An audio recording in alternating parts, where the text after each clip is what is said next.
नमस्कार, आपका स्वागत है इंडिया की सोच बुलंद न्यूज चैनल में। अपने आसपास की खबरें देखने के लिए हमारे चैनल को सब्सक्राइब करें और बेल आइकन को ऑल पर दबाएं। आरती की गई है मां गंगा की, क्या उद्देश्य था इसका और क्या कामना की गई है? देखिए, उद्देश्य तो वो है जो माननीय प्रधानमंत्री और माननीय मुख्यमंत्री जी का संदेश है हर एक युवा के लिए कि युवा हिंदू समाज को संगठित करते हुए आगे आए और आस्था को विकास से जोड़ते हुए एक नया मार्ग प्रशस्त करें।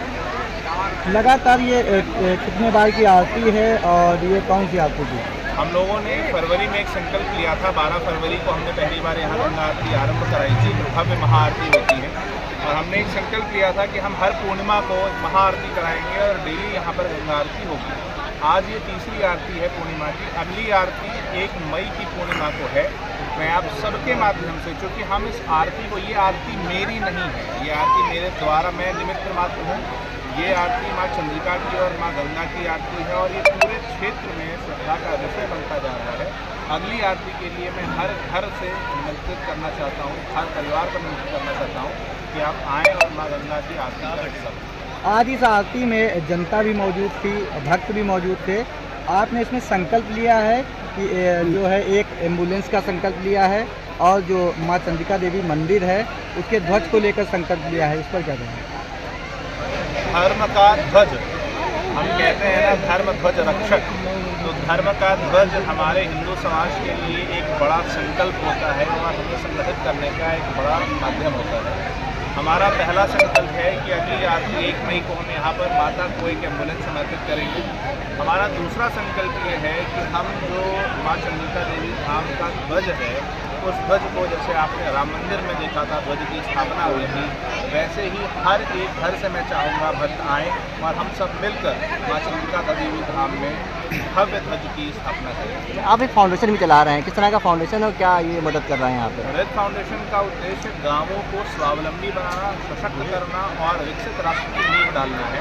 रेड फाउंडेशन पूरे देश में पुस्तकालय चलाता है, जहाँ पर हम महिलाओं का प्रशिक्षण, जहाँ पर हम किसानों का प्रशिक्षण, जहाँ पर जो हमारी बच्चियाँ हैं उनको यूपीएससी, IIT, नीट की तैयारियाँ कराते हैं। हम जगह जगह पुस्तकालय बनाते हैं।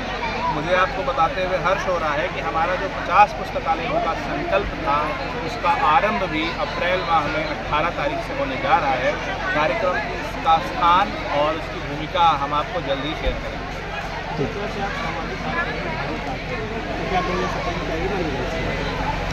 राजनीति क्या कभी समाज से अलग होती है?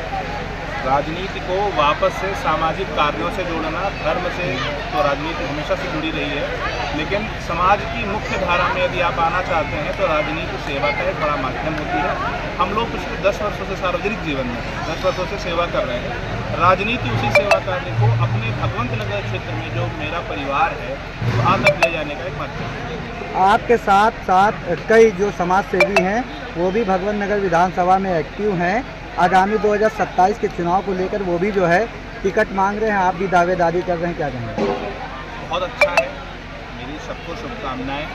और ये युवाओं का देश है। माननीय गृह मंत्री जी ने, माननीय प्रधानमंत्री जी ने कहा है कि 1 लाख युवा आगे हैं।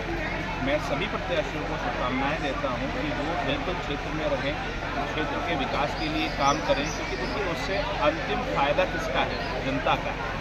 तो जितने भी प्रत्याशी आते हैं उससे फ़ायदा जनता को होता है। छोटी सी घटना मैं आपको बताता हूँ। एक गरीब बेटी का विवाह था, तो उन्होंने मुझे बुलाया। मैंने उनको कहा आप सब प्रत्याशियों को बुला लिया। क्यों? सब प्रत्याशी आएंगे तो सबका उस गरीब परिवार का सहयोग है। तो मुख्य भाव तो अंत्योदय का है। समाज की अंतिम सीढ़ी पर जो व्यक्ति बैठा है उसके विकास का भाव है। तो मेरी सभी को शुभकामनाएं।